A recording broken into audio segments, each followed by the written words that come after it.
Napakasarap talaga maging bata. Kaya habang may pagkakataon, bigay natin ang nararapat na oras para sa mga anak natin para ma-enjoy nila ang pagiging bata nila. Go!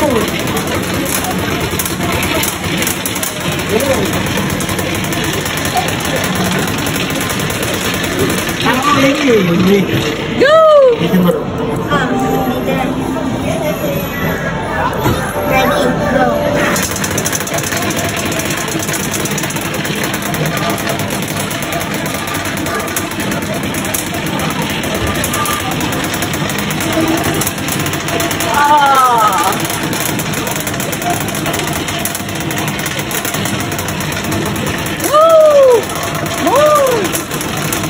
No, don't do that. Don't do that.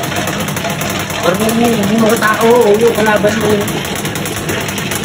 Ayun, nagkakaroon siya ng score. Yan. Barili mo yung mga yaya. Barili mo yung mga bag. Alright. Oh, mas Now okay. you know. Mas okay pa yan. Nag-enjoy ka.